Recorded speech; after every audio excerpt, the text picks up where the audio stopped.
Jasmine Williams stared at her phone in disbelief. 3 million views. Her hands trembled as another notification lit up her screen. Reuters confirms Skyline Airways stock plummets 40% after viral racial incident. Just 72 hours ago, she'd been just another passenger at LAX airport until that white agent had sneered, "I don't speak ghetto." Now the entire travel industry was in an uproar, and the empire Jasmine had quietly built was about to change American business forever. Before we dive into this incredible story of power, prejudice, and transformation, where are you watching? From today? Hit that like button and subscribe to join our community of truth seekers who believe in accountability. You won't believe how one woman's dignity turned the tables on corporate America overnight. Long before Jasmine Williams became the quiet powerhouse behind a near-billion-dollar travel empire, she was just a little girl with big dreams growing up in the historic streets of Savannah, Georgia. The sultry southern heat and swaying moss-draped oaks of her childhood concealed the harsh reality of her circumstances. A single mother working 3 cleaning jobs at local hotels just to keep food on the table. Mama always said, "Baby girl, you watch how they run these hotels. Someday you might own one," Jasmine would later recall in rare interviews. Those hotels where her mother scrubbed toilets and changed sheets for wealthy white tourists became Jasmine's first classroom in business. At 37, Jasmine had transformed from that hotel maid's observant daughter into the founder and CEO of Black Voyagers Collective, a powerhouse consortium connecting over 300 Black-owned travel agencies across America. Her business card might have said CEO, but her influence remained intentionally under the radar. She preferred results over recognition, impact over accolades. The childhood that shaped her business acumen was anything but easy. Their small apartment in a neglected part of Savannah often went without air conditioning during brutal Georgia summers. School presented its own challenges, with teachers who frequently overlooked Jasmine's raised hand and administrators who seemed surprised by her aptitude for mathematics and strategic thinking. I remember being told college wasn't realistic. For someone from my neighborhood, Jasmine once shared with a group of young Black entrepreneurs. That word, realistic, it's often code for stay in your place. Everything changed when Jasmine's church sponsored a youth trip to Washington, D.C. during her sophomore year of high school. The 14-hour bus ride north exposed her to a world beyond Georgia's borders. Standing before the Lincoln Memorial, something clicked for the 15-year-old. Travel could transform perspective, and perspective could transform lives. With a newfound determination, Jasmine threw herself into her studies. Her bedroom walls became covered with maps instead of boy band posters. She started a small neighborhood business creating personalized travel itineraries for church members planning family vacations, charging just $10 per plan. People thought I was crazy spending all that time researching places I'd never been, she told her staff years later. But I was building something they couldn't see yet. Her academic performance eventually earned her a partial scholarship to Howard University, but it wasn't enough. Undeterred, Jasmine worked nights at a local hotel while carrying a full course load in Howard's business program. Those exhausting years taught her resilience and revealed her purpose, identifying the massive untapped potential in the Black travel market. Her senior thesis, The Undervalued Billion, African American Travel Expenditure and Market Opportunity, became the blueprint for what would eventually become Black Voyagers Collective. The paper argued that despite Black Americans spending over $100 billion annually on travel, the industry largely ignored, underserved, or actively discriminated against this powerful consumer segment. Upon graduation, the real battle began. With her business plan in hand, Jasmine approached bank after bank for startup funding. The rejections piled up, each one thinly veiling the prejudice behind the denial. "Your concept seems niche," one loan officer said, unable to hide his skepticism. "We're concerned about the viability of focusing exclusively on that demographic," said another. Jasmine documented every rejection, every microaggression, every doubtful glance. They fueled her resolve rather than diminishing it. With no institutional backing, she pooled resources with 3 Howard classmates and opened her first storefront agency in Atlanta, a tiny space with secondhand furniture and a shared computer. What they lacked in capital, they made up for in innovation. Jasmine pioneered cultural heritage tours connecting African Americans with sites significant to Black history both domestically and internationally. Her signature Roots and Returns packages to West African countries created emotional journeys that larger agencies couldn't replicate. Word spread through Black churches, sororities, fraternities, and professional organizations. Within 3 years, Jasmine's little agency had grown enough to open a second location in Charlotte. By year 5, she had developed a different vision. Rather than expanding her individual brand, she began building a network of Black-owned travel agencies across the country. "We're stronger together," became her mantra as she approached independent Black-owned agencies with her consortium concept. "The airlines and hotel chains ignore us individually, but they can't ignore us collectively." The model was revolutionary. Small agencies maintained their independence and local character, while gaining the purchasing power and technological infrastructure of a much larger organization. Jasmine's consortium negotiated preferential rates with airlines, hotel chains, and cruise companies by leveraging their combined booking volume. By her 10th year in business, Black Voyagers Collective had grown to 50 agencies. By year 15, over 300 agencies had joined, collectively representing nearly $1 billion in annual travel bookings. All while Jasmine maintained a deliberately low profile in the broader business world. Which is why, on that fateful morning, when Jasmine arrived at Los Angeles International Airport for what should have been a routine flight to New York, no one, not the Skyline Airways staff, not their corporate executives, not their shareholders, had any idea of the power possessed by the Black woman with the Savannah accent who approached their premium customer counter. She was heading to New York to finalize a partnership deal with Skyline Airways, a deal worth hundreds of millions in annual bookings. Black Voyagers Collective would direct a significant portion of their business to Skyline in exchange for preferential rates, priority services, and collaborative marketing initiatives celebrating Black heritage destinations. The contract was drafted, the presentations prepared, the meeting with Skyline's executive team scheduled for the following morning. All Jasmine needed to do was board her flight. She checked her reflection one last time in her hotel mirror before heading to the airport. Her natural hair styled in a professional updo, her navy blue suit impeccably tailored, her posture straight and confident. She had played this game long enough to know the unwritten rules. In certain spaces, Black excellence had to be undeniable. "Just another day of being twice as good," she whispered to herself, a reminder of her mother's constant refrain throughout her childhood. She had no way of knowing that this routine business trip would catalyze a reckoning that would shake an entire industry to its core. The morning sun streamed through the soaring glass walls of LAX's Terminal 4 as Jasmine rolled her carry-on suitcase across the polished floor. She'd allowed plenty of time, a full 2 hours before her flight to New York, knowing that even first-class tickets and executive status didn't exempt Black travelers from the random additional screenings that somehow never seemed random. Sure enough, at the TSA checkpoint, Jasmine was pulled aside while several white business travelers sailed through. "Ma'am, we need to check your bag again," the agent said flatly. Jasmine maintained her pleasant expression, having long ago mastered the art of swallowing frustration. "Of course," she replied, stepping aside to the secondary screening area. The agent rifled through her meticulously packed luggage, disrupting her carefully organized documents for the Skyline presentation. Next came the enhanced pat-down and additional questions about her travel purpose. 15 minutes later, when she was finally cleared, Jasmine calmly repacked her belongings and proceeded to the Skyline Airways premium counter. She checked her watch. Still plenty of time, thankfully. The premium counter had 3 agents working but only one customer being served, a middle-aged white man in an expensive suit who was laughing comfortably with the agent helping him. Another agent, a blonde woman with a nameplate reading Beverly Holt, was typing at her computer with no customer. Jasmine approached Beverly's position with a warm smile. "Good morning." Beverly glanced up, then back at her computer, continuing to type without acknowledging Jasmine. After nearly 30 seconds of being ignored while standing directly in front of the counter, Jasmine spoke again. "Excuse me, I'd like to check in for my flight to New York, please."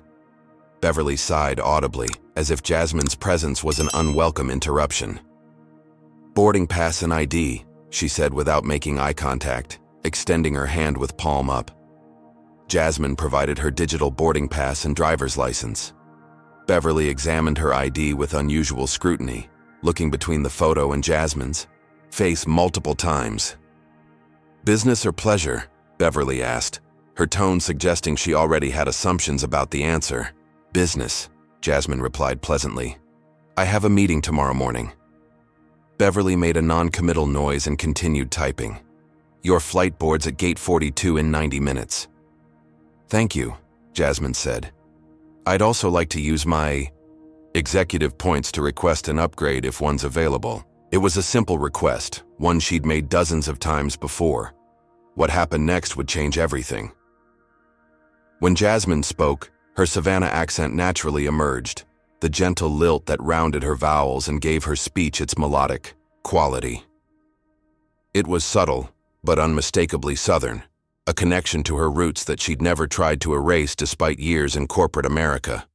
Beverly looked up with an exaggerated expression of confusion. Then, loudly enough for nearby passengers to hear, she said, "I don't speak ghetto. Can someone who speaks English help this woman?" The terminal seemed to freeze. Conversations halted mid-sentence. The white businessman who had been chatting amicably with the other agent turned to stare, his expression uncomfortable, but silent. Jasmine felt as if she'd been physically struck.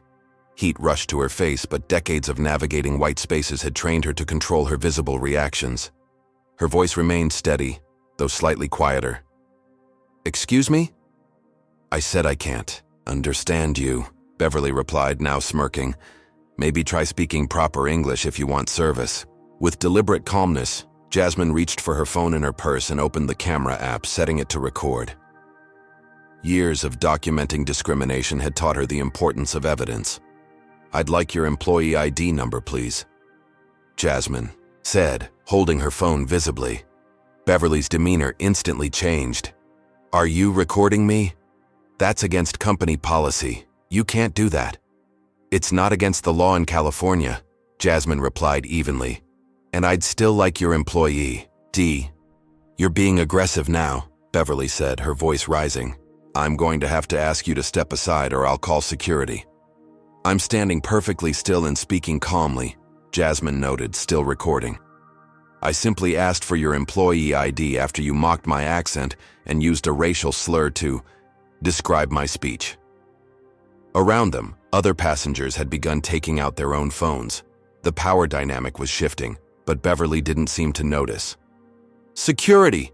Beverly called out. "We have an aggressive passenger." A young black security officer approached, taking in the scene, a composed black woman in business attire holding a phone, and an agitated white gate agent. His expression suggested he immediately understood the dynamics at play. "What seems to be the problem?" he asked, addressing both women neutrally. "This woman is harassing me and recording without permission," Beverly said. "And now she's causing a disturbance." The security officer turned to Jasmine. "Ma'am?" "I approached the counter to check in and request an upgrade using my executive points," Jasmine explained calmly. "When I spoke, this agent said, and I quote, 'I don't speak ghetto,' and asked for someone who speaks English to help me. I began recording after that comment and requested her employee ID." The officer's face remained professional, but his eyes conveyed understanding. He'd likely witnessed or experienced similar situations himself. "Do you have your boarding pass?" he asked Jasmine. She showed him her phone with the digital boarding pass, first-class ticket, and executive status clearly displayed. "I see," he said, turning back to Beverly. "Ms. Holt, is there a reason you can't assist this passenger with her upgrade request?" "She was being difficult," Beverly insisted, though her confidence was clearly wavering as she realized others were watching and recording. "I didn't see any difficulty," said a woman in line behind Jasmine. "I heard what she said about ghetto, though." The security officer made a quick decision. "Ms. Holt, perhaps another agent can assist this passenger." He turned to Jasmine. "Ma'am, I apologize for the inconvenience. Let's move you to another agent." But the damage was done. The interaction had taken nearly 20 minutes. By the time, another agent processed Jasmine's request, apologizing profusely in hushed tones. The boarding for her flight had begun, and because of the additional security screening earlier, plus this incident, Jasmine missed her flight despite having arrived at the airport 2 hours early. As she stood watching her plane depart without her, Jasmine felt a cold resolve crystallize within her. She uploaded the video directly from the terminal while ordering an Uber back to her hotel. She hadn't built a near-billion-dollar business by accepting discrimination. Beverly Holt and Skyline Airways had no idea who they'd just humiliated, but they were about to find out. Have you ever witnessed a moment when years of silent suffering suddenly found a voice? When thousands of similar experiences crystallized around one perfect example of injustice? That's exactly what happened when Jasmine Williams uploaded her 90-second video from the LAX terminal. By the time her Uber reached her downtown Los Angeles hotel, the clip had already been viewed 30,000 times. By dinner, it had crossed 500,000. And by midnight, 3 million views and climbing exponentially. The internet had found its latest flashpoint in America's ongoing reckoning with racism, and Skyline Airways was squarely in the crosshairs. Did you all see how this black woman with a first-class ticket got treated at LAX? Tweeted one popular account with the video attached. But tell me again how racism isn't real in 2025. Another influential commentator shared the clip. Her crime? Having a Southern accent while black. Watch white supremacy in corporate America work in real time. Hashtags multiplied and trended worldwide. Skyline racism. I don't speak ghetto. I speak ghetto. Proudly. Flying while black. The original video had captured everything perfectly.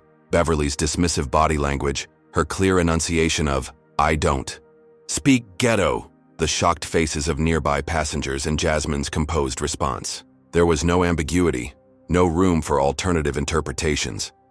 It was textbook racism caught in high definition. As night fell in Los Angeles, celebrities and influencers began amplifying the video. A famous black actress with 60 million followers shared it with the caption, I've been bumped from flights, randomly searched and questioned about my first-class ticket my entire career. This happens every day. The only difference is, she got it on camera. Bikers Skyline Airways. Do better. Civil rights leaders issued statements. Black travel groups shared their own similar experiences with the airline. Current and former Skyline employees began coming forward with stories about the company's internal culture. This is not an isolated incident, wrote one former flight attendant. Skyline has a pattern of ignoring complaints about racial bias from both customers and staff.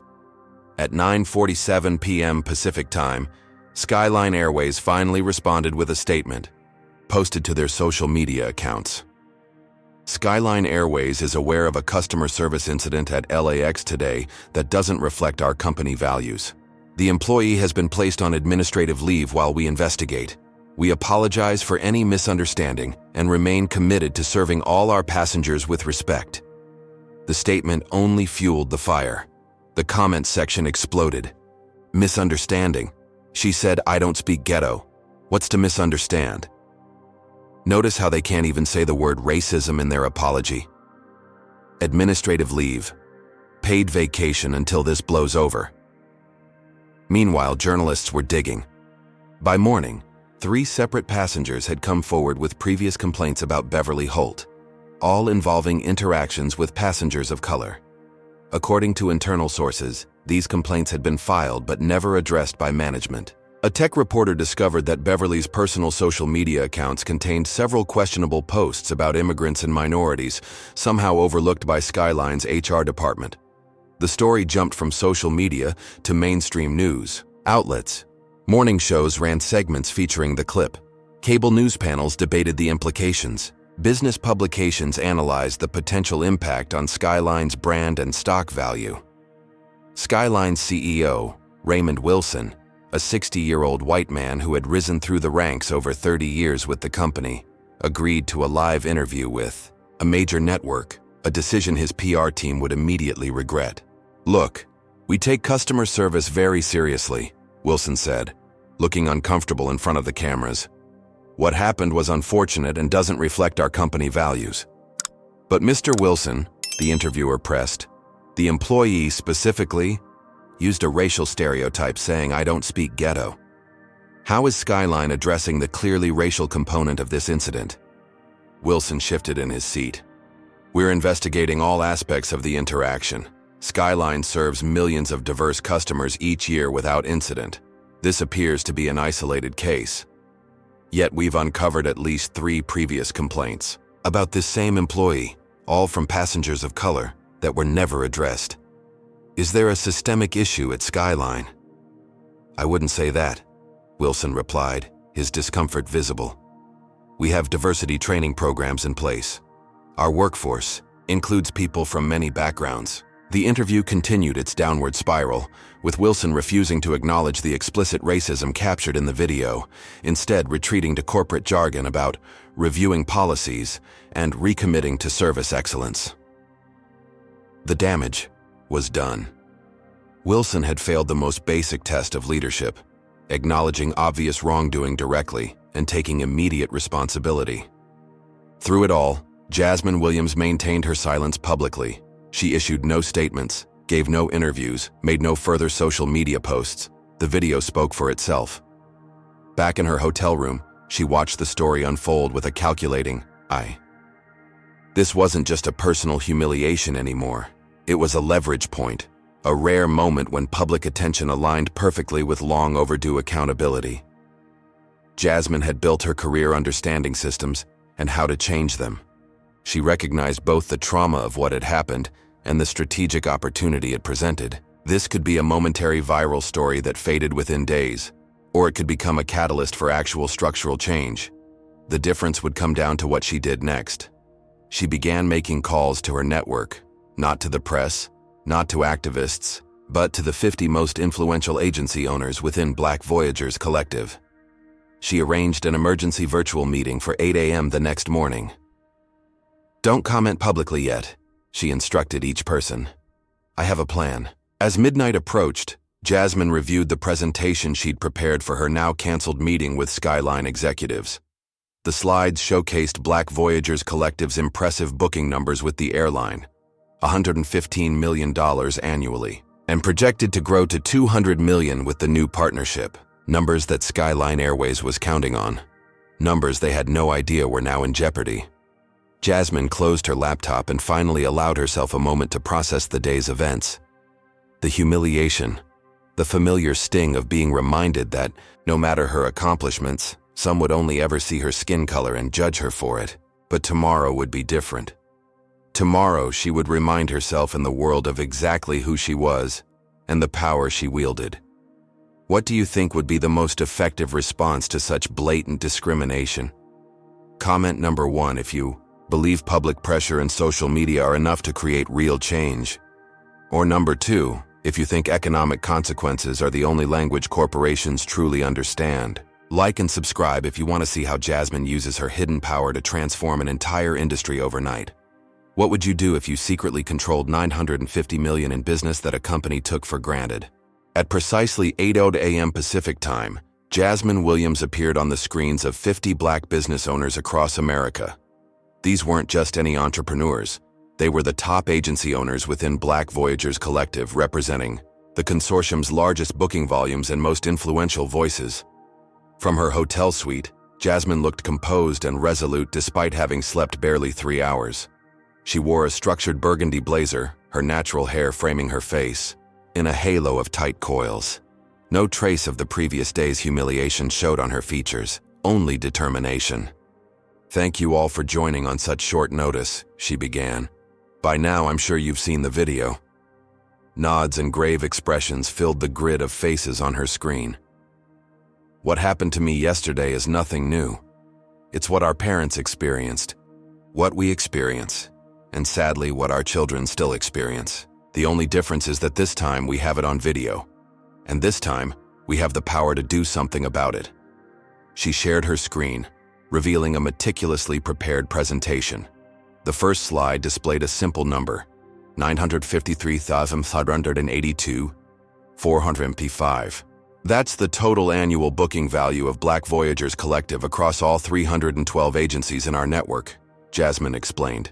Nearly $1 billion in travel spending that we direct to airlines, hotels, cruise lines, and tour operators of our choosing. She clicked to the next slide, which broke down their airline expenditure by carrier. Skyline Airways receives $115 million from our collective annually. That represents roughly 4% of their domestic revenue. Significant, but not their largest client. Another click revealed the next slide. Partnership expansion proposal. Projected $200 million annual bookings by 2027. This is what I was traveling to New York to present. A partnership that would have nearly doubled our business with Skyline over the next 2 years. The faces on screen registered shock as they connected the dots. To be clear, Jasmine continued, Skyline Airways has no idea that the woman their gate agent humiliated yesterday is the CEO of a consortium controlling nearly $1 billion in travel revenue. They have no idea that the ghetto accent they mocked belongs to the person who was about to direct an additional $85 million in annual bookings their way. Dwayne Jackson, owner of Atlanta's largest black-focused travel agency, spoke up. So what are you proposing, Jasmine? I'm proposing we show them exactly who we are and what we're worth. Her voice was calm but carried unmistakable resolve. I'm proposing that effective immediately, all 300-plus agencies in our network cease booking with Skyline Airways. Completely, not a single ticket.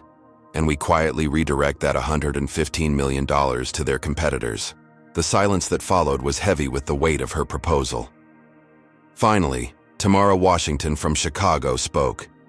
That's a major move, Jasmine. It could affect our bottom lines too. Some routes, Skyline offers the best options for our clients. Jasmine nodded. I understand the sacrifice I'm asking for. This isn't about revenge. It's about accountability and creating actual change. For too long, companies have gotten away with performative apologies while continuing the same discriminatory practices. They issue statements, promise training, maybe fire one employee, and nothing fundamentally changes. She displayed the next slide, a comprehensive analysis of alternative carriers that could absorb their Skyline bookings with comparable routes and pricing. I've run the numbers. Yes, there will be some short-term disruption and potentially slightly lower commissions for about 3 months. I'm prepared to have the consortium absorb those differences to keep everyone whole. More agency owners began unmuting to voice support. I'm in, said James Thompson from Detroit. My daughter had a similar experience with them last year. Nothing came of our complaint. Count Phoenix with you, added Layla Barker. We've had issues with Skyline for years. One by one, the agency owners expressed solidarity. Within 20 minutes, all 50 had agreed to Jasmine's plan despite the financial risk. Thank you, Jasmine said, visibly moved by their unity. Starting today, we implement a complete booking freeze with Skyline. No announcements, no public statements yet. We just quietly stop sending them business and wait for them to notice. She outlined the technical implementation, how their shared booking system would be updated to remove Skyline as a preferred carrier, suggested scripts for agents to use when recommending alternatives to clients, and contingency plans for existing bookings. What about the video? Asked Omar Phillips from Philadelphia. You've been silent publicly. Are you planning to speak out? Not yet, Jasmine replied. The video speaks for itself, and I want Skyline to feel the economic impact before they even connect it to me. Let them puzzle over why their bookings are suddenly dropping before they realize who they're really dealing with. After the meeting concluded, Jasmine opened her email and composed a brief professional message to Skyline Airways partnership team. Due to unforeseen circumstances, I need to cancel our meeting scheduled for tomorrow in New York. I'll have my team reach out to reschedule at a later date. Regards, Jasmine Williams, CEO, Black Voyagers Collective. No explanation, no reference to the incident.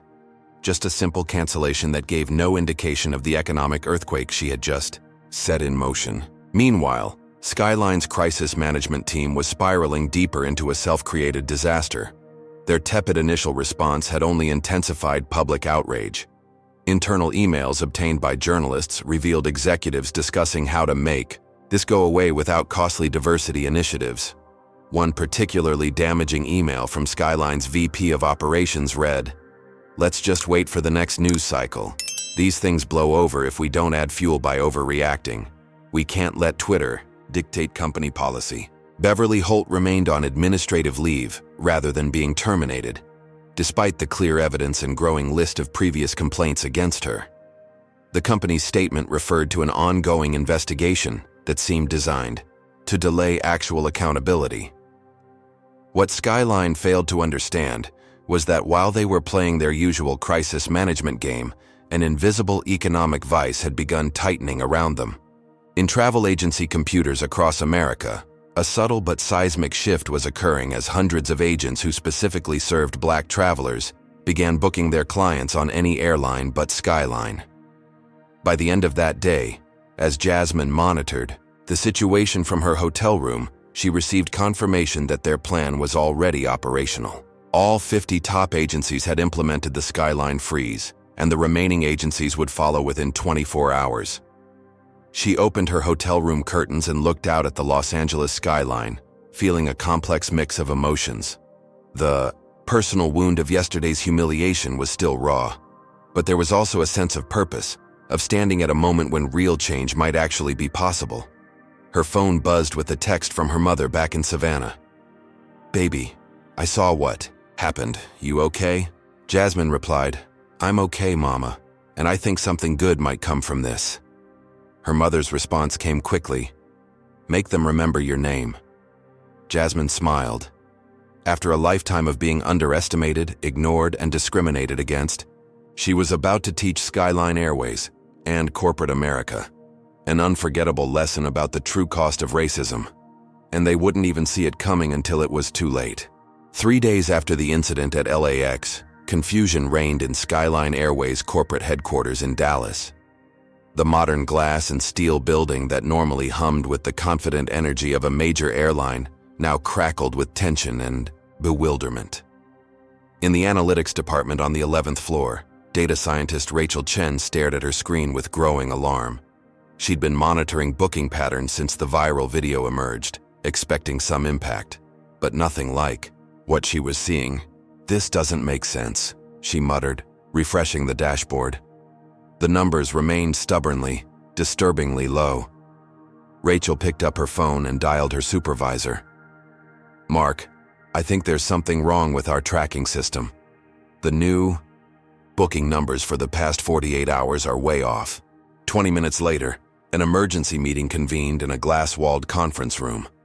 Rachel projected her findings onto the large screen as increasingly anxious executives filed in. "Overall, new bookings are down 27% compared to the same period last week," she explained, pointing to a dramatically plunging graph. "Cancellations are up 32%. "It's the video fallout," suggested the VP of marketing, running a hand through his already disheveled hair. "Bad press always affects bookings temporarily." Rachel shook her head. "I thought so too, but I've compared this to previous PR crises. This is different. The pattern doesn't match typical consumer backlash." She clicked to the next slide, showing a detailed breakdown. The decline isn't evenly distributed across all booking channels. Direct consumer bookings through our website and app are only down about 8%, within expected range for negative publicity. Her finger traced another line on the graph that dropped precipitously. "But bookings through travel agencies have fallen off a cliff, down 68%. "That's unprecedented." The CFO leaned forward, his forehead creased with concern. "Which agencies specifically?" "That's what's strange," Rachel replied. "It's not the major corporate travel management companies or the big online agencies. It's hundreds of smaller independent agencies across the country that have just stopped booking with us. Completely. Like someone flipped a switch." The room fell silent as the implications sank in. "Could it be a technical issue?" asked the CIO. "Maybe an API problem or a glitch in our agency portal?"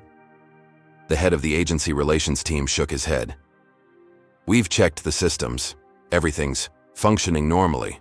They're just not booking with us." The CEO, Howard Patterson, who had replaced the retired Raymond Wilson just 6 months earlier, spoke for the first time. "Have we reached out to any of these agencies directly?" "We've tried," replied the agency relations director. Most aren't taking our calls.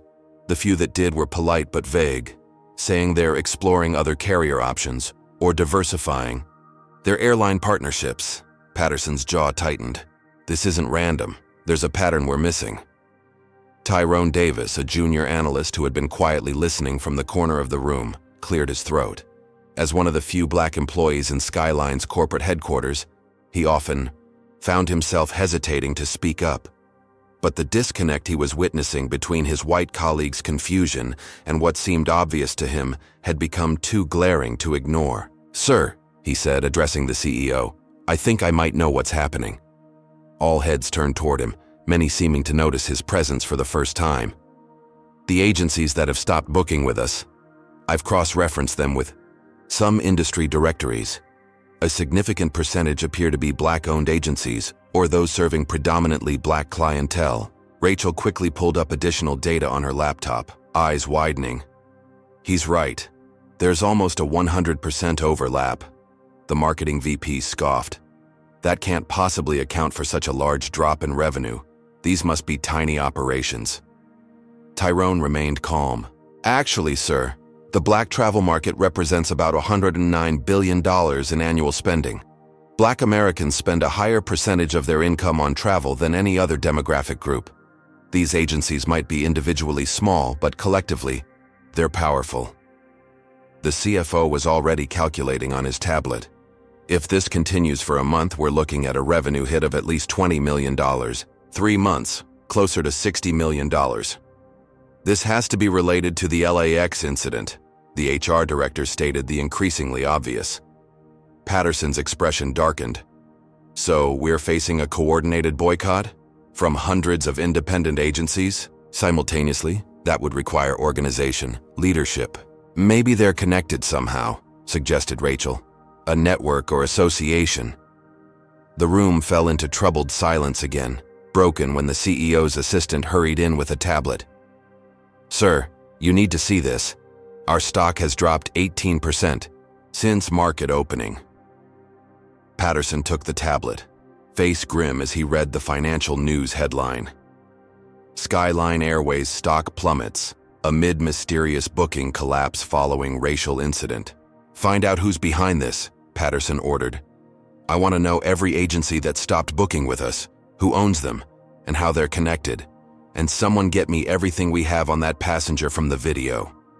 3 floors below, Skyline's HR department was frantically searching their systems for the woman's name from the LAX incident report. Beverly Holt had identified her only as an aggressive passenger in her version of events, and no one had bothered to record her name properly. Finally, a junior HR staff member found the information in the Executive Loyalty Program database.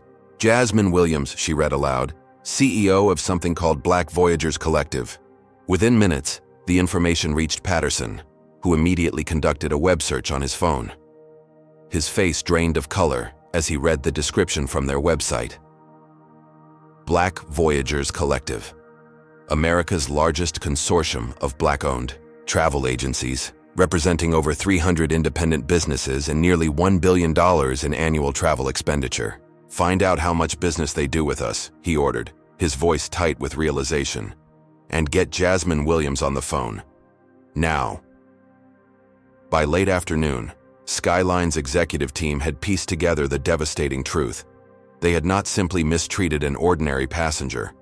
They had humiliated the head of a nearly billion-dollar travel consortium that controlled over $115 million in annual bookings with their airline. A consortium that had, overnight and without announcement, directed all that business to their competitors. The stock continued its free fall, closing down 27% for the day. Financial analysts were baffled by the sudden collapse in Skyline's bookings and investor confidence. Meanwhile, all attempts to reach Jasmine Williams proved futile. Her office politely informed callers that Ms. Williams was unavailable and not currently scheduling meetings with Skyline representatives. In a desperate move, Patterson released another public statement, this one finally acknowledging the unacceptable racial bias in the incident and announcing Beverly Holt's termination, effective immediately. The statement promised a thorough review of customer service practices and enhanced diversity training. But it was too little, too late. the invisible economic stranglehold tightened. By day's end, Skyline's booking systems showed a 79% reduction in travel agency bookings nationwide. In her Los Angeles hotel room, Jasmine watched the airline's stock price tumble with grim satisfaction. She had spent a lifetime being underestimated by companies like Skyline, corporations that viewed diversity as a marketing slogan rather than a fundamental value, that treated Black customers as an afterthought, that allowed employees like Beverly Holt to discriminate without consequence. Her phone had been ringing constantly with calls from Skyline executives that she deliberately let go to voicemail. The time for conversation would come, but not yet. First, they needed to understand exactly what they were dealing with and what real accountability might cost them. As evening fell, Jasmine received confirmation that all 312 agencies in her network had successfully implemented the Skyline freeze. Not a single ticket had been booked with the airline through their consortium that day. She sent a simple message to her leadership team. Phase 1 complete. Hold the line. What happens when a single incident of discrimination captures the perfect storm of timing, visibility, and economic leverage? When years of similar experiences finally crystallize around one irrefutable example? When those who have long suffered in silence suddenly realize their collective power? The answer unfolded dramatically in the days following the LAX incident, as what began as one woman's humiliation transformed into a national conversation about how Black customers are treated across American industries. The movement that grew around Jasmine Williams' 90-second video transcended the original incident, tapping into a reservoir of shared experiences and pent-up demand for accountability. While Skyline Airways stock continued its precipitous decline, now down 42%, the impact spread far beyond a single company. By the 5th day after the incident, influential Black business networks beyond the travel industry began reaching out to Jasmine, offering solidarity and coordination. The National Association of Black Accountants announced they would review their corporate travel policies. The Black Chambers of Commerce in 12 major cities encouraged member businesses to reconsider relationships with Skyline and its partner companies. Black celebrities with endorsement deals connected to Skyline or its parent company publicly terminated their contracts. A prominent Black film director pulled his production company's advertising from Skyline's in-flight entertainment system. Black influencers across platforms from YouTube to Instagram launched the Fly Anything But Skyline Challenge, documenting themselves choosing competitor airlines. The hashtag #WhatWeFace took over social media as Black professionals shared their own workplace discrimination stories, creating a devastating mosaic of similar experiences across industries, positions, and geographic locations. I've been asked if my medical degree is real by patients refusing my care. What we face. Security follows me around department stores while white shoplifters walk out with merchandise. What we face. My white colleague was promoted after I trained him. I've been not quite ready for 5 years. What we face. I straighten my hair for job interviews because I know what happens when I don't. What we face. The collective testimony was powerful precisely because it was so ordinary. These weren't unusual horror stories, but daily indignities familiar to millions. Until now, Jasmine had maintained her public silence, letting the video and the economic impact speak for themselves. But as the movement grew, she recognized the need for clear leadership and context. After careful consideration, she agreed to a single interview with a respected Black journalist whose work focused on the intersection of race and economics. The resulting conversation, broadcast on the 6th evening after the incident, was immediately hailed as a watershed moment in discussions of corporate accountability for racism. Seated in a simple chair against a neutral background, Jasmine appeared composed and resolute in a tailored emerald suit, her natural hair framing her face. "I want to be clear about something," she said early in the interview. "This isn't about one incident or one airline. This isn't about one employee saying something offensive.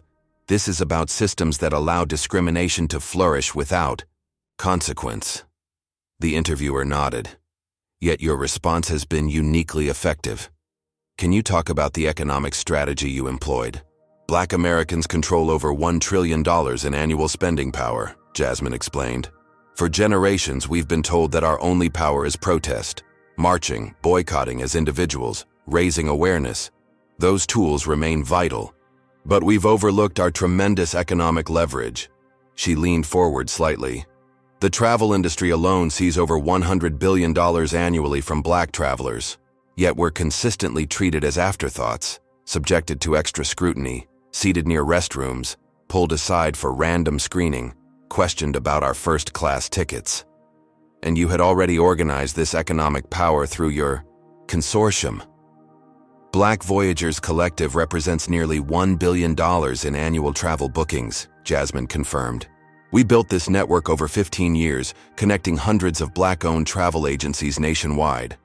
We've always used our collective purchasing power to negotiate better rates and services. Now we're using it to demand dignity and respect. Skyline Airways stock has fallen over 40%. Their booking numbers are reportedly catastrophic. Was financial damage your goal? Jasmine shook her head. The goal is meaningful, lasting change, not performative apologies or symbolic gestures, not one-day diversity training that changes nothing. We want structural transformation in how companies like Skyline operate, from hiring practices to how complaints are handled to executive representation. Some critics say your approach is too aggressive, that it's punishing thousands of Skyline employees for one person's actions. Those critics misunderstand what happened, Jasmine replied calmly. Beverly Holt said those words, yes. But Skyline Airways created a culture where she felt comfortable saying them. They ignored previous complaints about her. Their initial response couldn't even acknowledge the racism involved. Their CEO went on national television and called it an unfortunate customer service incident. She continued, true accountability isn't just firing one employee after public pressure. It's examining and changing the systems that protected her behavior for years. And sometimes, unfortunately, financial consequences are the only language corporations truly understand. The interview continued for nearly an hour, with Jasmine articulating a vision that resonated far beyond the specific incident. By morning, clips had been viewed tens of millions of times, and Jasmine Williams had emerged as a powerful new voice in America's ongoing conversation about race and corporate responsibility. Meanwhile, Skyline's competitors recognized the opportunity unfolding before them. 3 major airlines announced new diversity initiatives within days. 2 reached out directly to Black Voyagers Collective with partnership proposals that included specific commitments to anti-racism training, diverse hiring targets, and improved complaint procedures. Beverly Holt, the gate agent whose words had sparked the firestorm, made the catastrophic decision to accept an interview request from a conservative commentator. Her appearance did nothing to help Skyline's cause. I'm being canceled for something everyone's thinking, she claimed, visibly emotional. I don't have a racist bone in my body. Some people are just too sensitive these days. When asked if she would apologize to Jasmine specifically, Beverly bristled. For what? Doing my job? Maybe if people want to be understood, they should learn to speak properly. The interview was a disaster that only further damaged Skyline's already tattered reputation. For Jasmine, the public spotlight brought mixed consequences. Her inbox filled with thousands of messages, many supportive but others containing threats, racial slurs, and vicious personal attacks. Security consultants advised additional precautions for her home and office. Conservative media outlets began running segments questioning her motives and business practices. In private moments, alone in her hotel room, or on the secure line with her mother, Jasmine allowed herself to feel the emotional weight of it all. The humiliation she'd experienced at LAX. The painful memories it had triggered of similar moments throughout her life. The pressure of suddenly becoming the face of a movement. The responsibility of wielding economic power that affected thousands of livelihoods. You sure you're okay, baby? Her mother asked during their nightly call. Some days are harder than others, Jasmine admitted. I never wanted to be front and center like this. I just wanted to build my business. You were ready for this moment, even if you didn't choose it, her mother replied. All those times they underestimated you, all those rooms where they ignored your raised hand. You were preparing for now. Jasmine smiled, drawing strength from her mother's unwavering faith in her. "I just want to make sure something real comes from this, something that lasts." "It will," her mother assured her, "because you won't settle for anything less." As the 7th day after the incident dawned, Skyline Airways stock had fallen a staggering 47%. Financial analysts were issuing serious concerns about the company's viability if the situation continued. And the board of directors called an emergency meeting to discuss the company's very survival. Have you ever been in a situation where you had more influence than others realized? Comment number 1. If you've ever had to use your hidden power to create positive change. Or number 2, if you believe economic pressure is the most effective way to transform corporate behavior. Like and subscribe to see how Skyline Airways responds to this existential crisis. With their stock in freefall and bookings evaporating, will they finally understand what real accountability looks like? The 23rd floor executive boardroom of Skyline Airways' Dallas headquarters had never seen a Sunday emergency meeting in the company's 40-year history. Yet here they were, 14 grim-faced board members gathered around the polished, mahogany table, staring at financial projections that looked more like a corporate obituary than a forecast. If this continues another 2 weeks, we'll need to begin preparations for Chapter 11, the CFO concluded, clicking to his final slide. Our cash reserves are substantial, but the rate of decline is simply unsustainable. Howard Patterson, the CEO, loosened his tie slightly. 8 days into the crisis, he had aged visibly, his eyes shadowed, his normally confident demeanor replaced by tense exhaustion. "It's not just the booking freeze from Black Voyagers Collective anymore," he said. "It's spreading. Corporate accounts are pausing their contracts. Universities are implementing travel policies excluding us. The viral aspect has taken on a life of its own." Francine Michaels, one of the board's longest-serving members, removed her glasses. "Then we need to take dramatic action, immediately. This is no longer about public relations. It's about survival." "We've tried everything in the crisis management playbook," Patterson countered. "We fired Beverly Holt. We've issued increasingly stronger apologies. We've announced diversity training initiatives. Nothing's working." "Because none of that addresses the real issue," said a voice from the doorway. All heads turned to see Denise Robinson, Skyline's chief marketing officer, and until this moment, the highest-ranking Black executive at the company. She hadn't been invited to the emergency board meeting but had apparently decided that was an oversight she wouldn't tolerate. "The real issue," Denise continued, walking confidently to the table, "is that everything we've done has been reactive, superficial, and focused on protecting Skyline rather than acknowledging the harm done and making fundamental changes." Several board members shifted uncomfortably. Others looked annoyed at the interruption, but Francine Michaels nodded slowly. "Go on, Denise. What would you recommend?" Denise placed her tablet on the table. "First, the CEO needs to resign." Patterson's face flushed. "Now wait just a minute. Your response to this crisis has been textbook corporate damage control, Howard." Denise cut him off. "You treated it as a PR problem rather than a moral failing and systemic issue. Your television interview made things exponentially worse. Your leadership is now inextricably linked to this failure." Before Patterson could respond, Francine spoke again. "She's right. The market has lost confidence in your leadership, Howard. We need a clean break." The room erupted in tense discussion, but the outcome was inevitable. By midday, Howard Patterson had submitted his resignation, effective immediately. The board unanimously appointed Denise Robinson as interim CEO, the first Black woman to lead a major American airline. Her first official act was to reach out personally to Jasmine Williams. "Ms. Williams, this is Denise Robinson, newly appointed interim CEO of Skyline Airways," she said when Jasmine finally accepted her call. "I believe we need to meet, in person, as soon as possible." There was a pause before Jasmine responded. "I'm listening." "Not over the phone," Denise insisted. "What I'm proposing requires a face-to-face conversation. I can come to you wherever you are." 24 hours later, Denise arrived at Jasmine's office in Atlanta, accompanied only by Skyline's general counsel.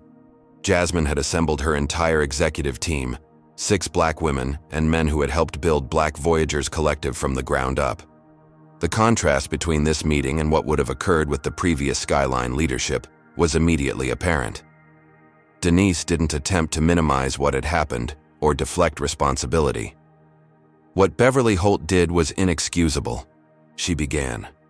But more inexcusable was our company's failure to address similar complaints in the past, our inadequate initial response, and our attempt to treat racism as a customer service mishap. For all of that, I offer my sincere apology, not as a PR statement, but as the starting point for real change. Jasmine maintained her composed, evaluative expression. I appreciate your directness, Ms. Robinson, but apologies without action mean nothing at this point. I agree completely, Denise replied. That's why I'm here with concrete proposals. She outlined a series of immediate changes: termination of 2 executives who had tried to downplay the incident, a complete overhaul of the customer complaint system with direct oversight from the CEO's office for any discrimination allegations, and mandatory anti-racism training for all customer-facing staff within 30 days. Jasmine listened without interruption, then leaned forward. Those are good first steps, but they don't address the underlying structural issues.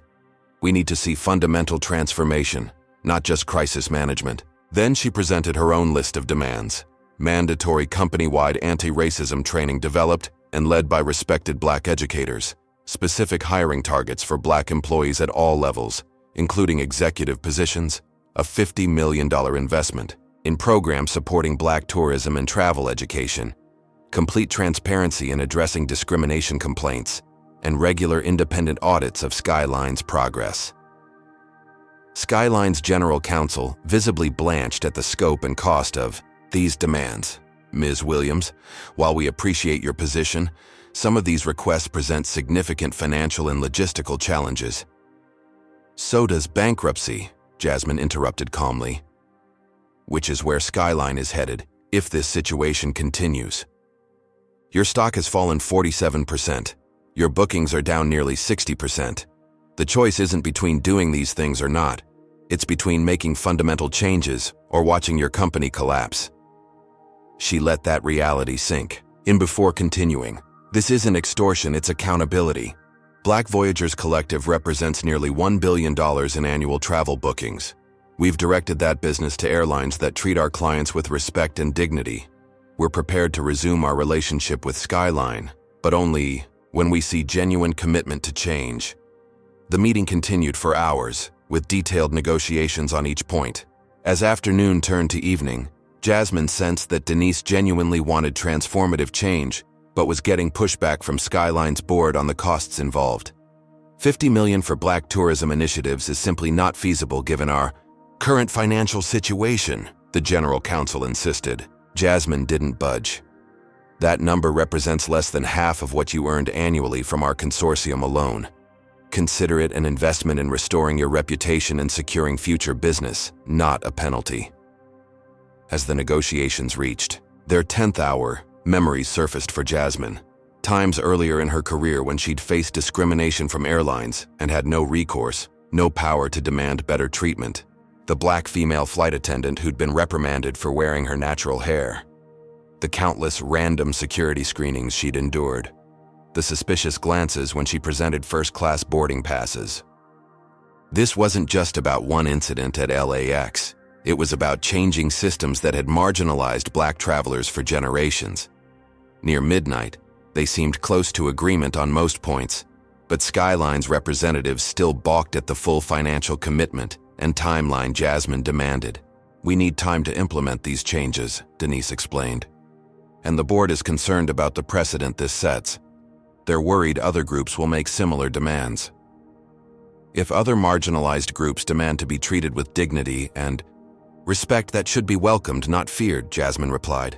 As for time, you've had decades. The timeline I've proposed is already generous. When it became clear that Skyline was trying to negotiate down the substantive elements rather than commit to real change, Jasmine made a decision. She stood up, signaling to her team. Thank you for coming, Ms. Robinson. I think we've gone as far as we can today. We're still negotiating, Denise protested. We can work through these sticking points. What I'm hearing is that Skyline wants the appearance of change without the full commitment it requires, Jasmine said.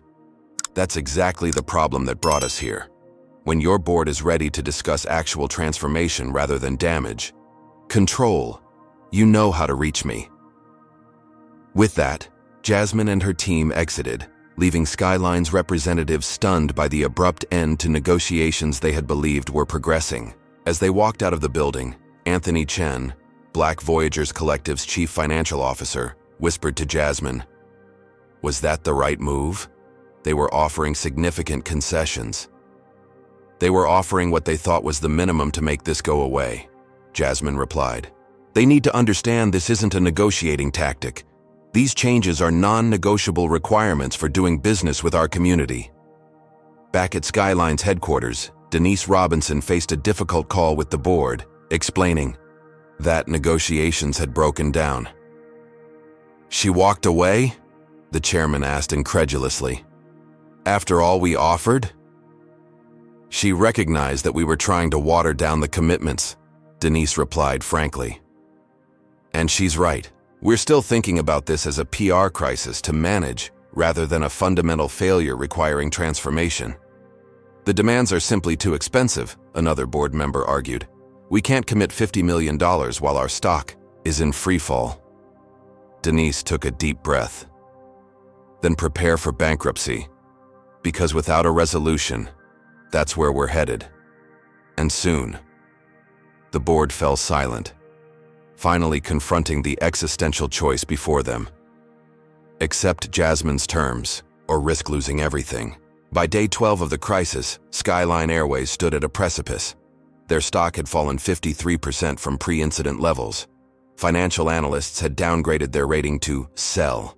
Competitors were aggressively moving to capture their market share, with 2 airlines already announcing expanded routes on Skyline's most profitable corridors.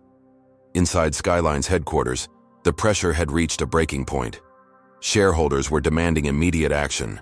The board remained divided on how to respond to Jasmine Williams' non-negotiable terms.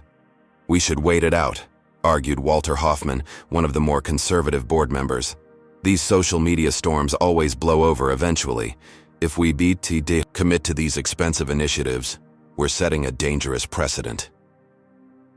Denise Robinson, the interim CEO, had been listening to similar arguments for days. Her patience had worn thin. "This isn't a social media storm," she countered, her voice steel-edged with restraint. "This is a fundamental reckoning with how we've done business. Our stock has lost over half its value. Bookings are down nearly 60%.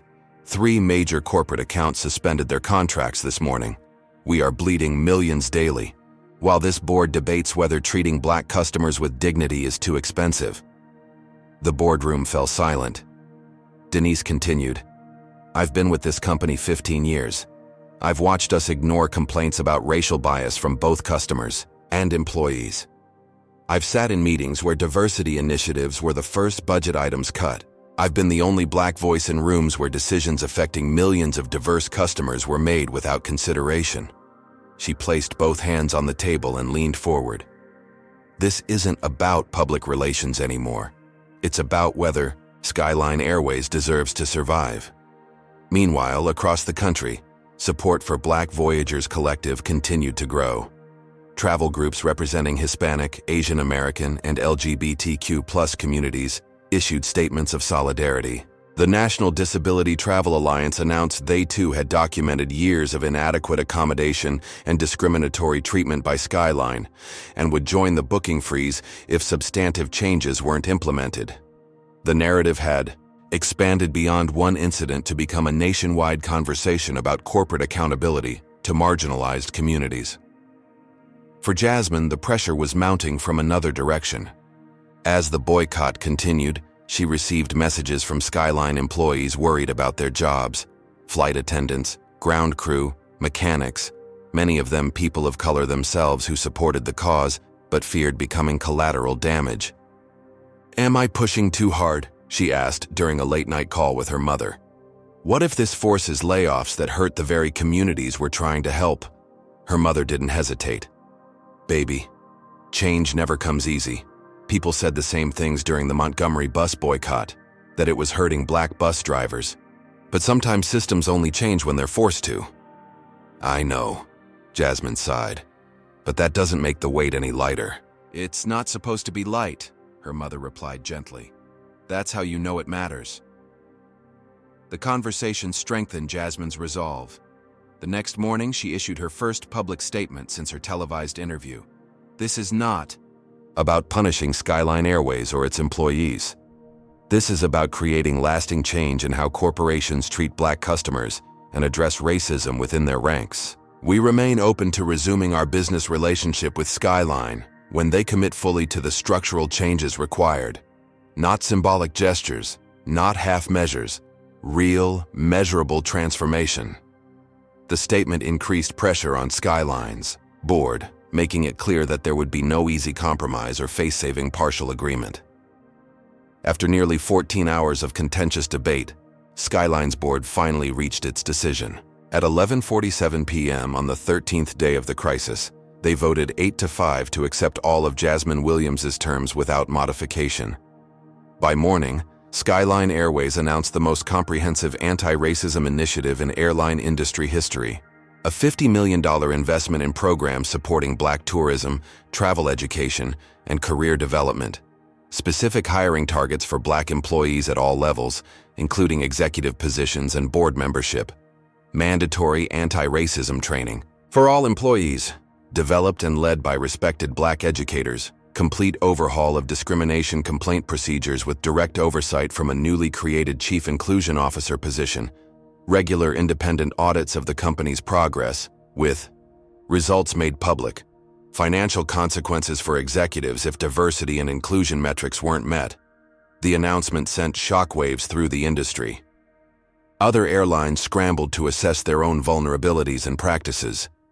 Corporate America watched closely, recognizing that a new standard for accountability had been established. As part of the announcement, Skyline's board offered Jasmine Williams a seat as a director, a position that would give her direct influence over the company's future direction. Her initial response surprised many. She declined. I'm not interested in being a token appointment, she explained to Denise Robinson. If Skyline is serious about transformation, prove it first. Implement these changes. Show measurable results.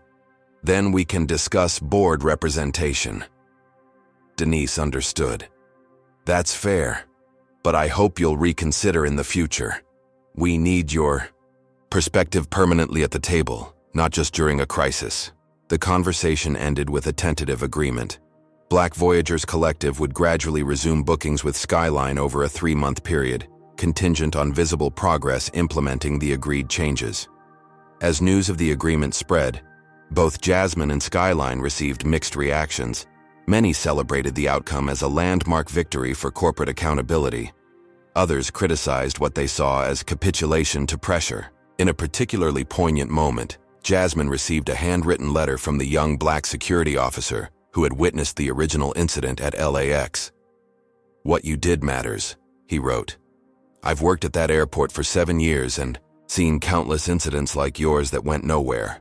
For the first time, I believe change might actually be possible." That evening, as Jasmine sat alone in her Atlanta office reviewing the finalized agreement with Skyline, she reflected on the journey that had brought her here. From a hotel maid's daughter in Savannah to a power broker who had just transformed an industry. From a woman humiliated for her accent to a leader whose voice had catalyzed a national movement. The victory wasn't perfect. No single action could erase generations of systemic discrimination. But it was a meaningful start. Proof that economic power, strategically applied, could create change where decades of polite requests had failed. Tomorrow would bring new challenges. Implementing the agreement, maintaining pressure to ensure compliance, managing the heightened public profile she'd never sought but now carried. But tonight, Jasmine allowed herself a moment of quiet satisfaction. The system had bent, just a little, toward justice. And perhaps most importantly, somewhere a young black girl might look at what had happened and understand that her voice, her dignity and her power mattered. That she didn't have to accept being told she spoke ghetto or being made to feel small because of who she was. That realization, Jasmine thought, was worth everything. 1 year later, Jasmine Williams stood in the gleaming lobby of Skyline Airways headquarters, surrounded by journalists and executives for a very different kind of meeting than her last visit. Today, she was accepting a position on the company's board of directors after declining the initial offer 12 months earlier. "I said I'd join when I saw genuine commitment to change," she explained to reporters.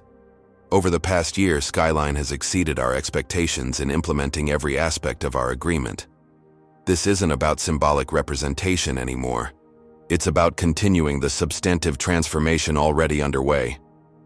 The changes at Skyline had indeed been remarkable.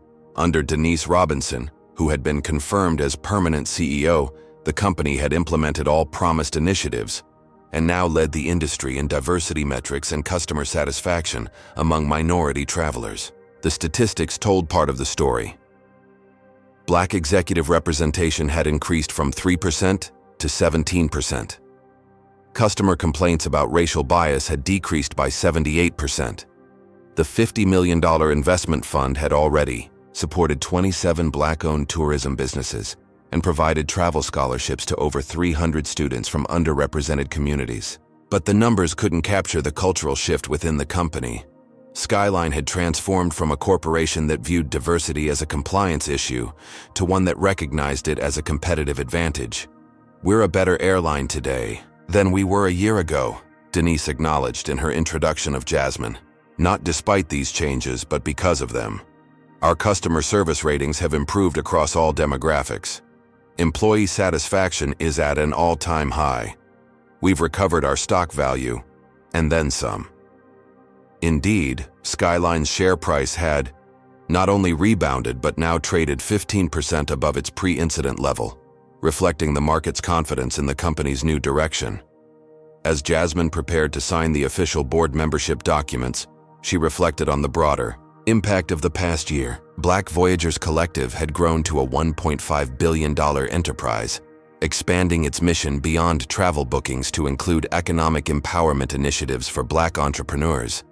She had established the Williams Foundation, using a portion of her increased earnings to support young Black business leaders developing consumer advocacy organizations in other industries. Already, similar consortiums had formed in healthcare, financial services, and retail, giving Black consumers unprecedented collective leverage in sectors where discrimination remained common. Beverly Holt, the gate agent whose words had sparked the transformation, had experienced her own journey. After losing her job and becoming briefly infamous, she had eventually connected with an anti-racism organization that worked with people who had been terminated for discriminatory behavior. Through that program, she now spoke to corporate groups about her experience and the unconscious biases she had never acknowledged until forced to confront them. "I needed to lose everything to see what I was doing," she admitted in a recent interview. "I'm not asking for sympathy or forgiveness. I'm just trying to prevent others from causing the same harm." The travel industry as a whole had adopted new standards for inclusivity, with other airlines and hotel chains proactively implementing similar measures to avoid pulling a Skyline, a phrase that had entered the business lexicon to describe a corporate diversity crisis. Most significantly, the incident had created lasting structural change beyond symbolic gestures. Corporate America had received a powerful lesson in the growing economic leverage of marginalized communities and the real costs of failing to address discrimination. After the ceremonial signing and press conference, Jasmine had one more appointment at Skyline. She was booked on their afternoon flight to Savannah to visit her mother, her first time flying with the airline since the incident. As she approached the gate, she felt a momentary tightness in her chest, a physical memory of the humiliation she'd experienced. But the scene that greeted her was markedly different from that day at LAX. The gate staff reflected Los Angeles diversity. The boarding process was orderly and respectful. Her executive status was acknowledged without question or suspicion. Once on board, she settled into her first-class seat and was greeted warmly by a flight attendant with a distinct Jamaican accent. Jasmine noticed how confidently she spoke, making no attempt to mask her natural speech patterns. Later in the flight, Jasmine struck up a conversation with her. "I love your accent," Jasmine said. "Caribbean?" "Yes, Kingston originally," the flight attendant replied with a smile. "Been in the States 20 years but never lost my way of speaking." Have you been with Skyline long? Just 8 months. They recruited me specifically after I was let go from another airline that said my accent was too thick for passenger communication. She laughed softly. Skyline said they, hired me because of my expertise, not despite my accent but seeing my cultural background as an asset. The woman had no idea who Jasmine was, just another passenger making friendly conversation. She couldn't know that her story represented exactly the kind of cultural shift Jasmine had fought for. As the plane began its descent into Savannah, Jasmine looked out the window at the vast sky, thinking about how sometimes the most painful moments led to the greatest transformation, and how the power to change systems often lay hidden until someone was brave enough to use it. She thought about her mother, who had cleaned hotel rooms so her daughter could someday have the power to transform how those hotels operated. She thought about all the black travelers who would never know what their collective economic power had accomplished. And she thought about her own journey, from a little girl in Savannah with big dreams to a woman who had discovered that her greatest power lay not in fitting into systems designed to exclude her, but in using her influence to rebuild those systems entirely. The plane touched down smoothly on Georgia soil, bringing Jasmine full circle to where her story began. But unlike the circular patterns of history that so often repeated discrimination without resolution, this circle had transformed into an upward spiral of progress. Not perfect, not complete, but undeniably changed. And that, she realized as she deplaned, was the most powerful story of all. Jasmine's story teaches us that true power often lies hidden until circumstances force us to use it. For generations, marginalized communities have been told their only recourse against discrimination was individual protest or legal action, both important but limited. What Jasmine discovered was the untapped potential of collective economic leverage. This story reveals how systems perpetuating discrimination often continue unchallenged until they face significant consequences. Skyline Airways didn't change because of moral awakening. They changed because ignoring racism became financially unsustainable. Sometimes accountability requires speaking the language organizations understand best, their bottom line. The transformation also demonstrates that meaningful change must be structural, not symbolic. Firing one employee or issuing apologies isn't enough. Real change requires examining hiring practices, complaint procedures, representation in leadership, and company culture. Perhaps most importantly, Jasmine's journey shows that dignity is non-negotiable. She refused to accept token gestures or partial measures. By standing firm in her worth and the collective value of her community, she created lasting impact far beyond one incident. The lesson is clear. Economic power, strategically applied with unwavering resolve, can transform systems that have resisted change for decades. Have you ever had to stand up against discrimination in your own life? What tools or strategies did you use to create accountability? Comment below with your experiences or thoughts on using economic influence to combat racism. If this story resonated with you, please like, subscribe, and share to help others understand the real impact of racism and the power we all have to create change. Thank you for witnessing Jasmine's journey from humiliation to transformation. May it inspire us all to recognize our own hidden power and use it to build a more equitable world.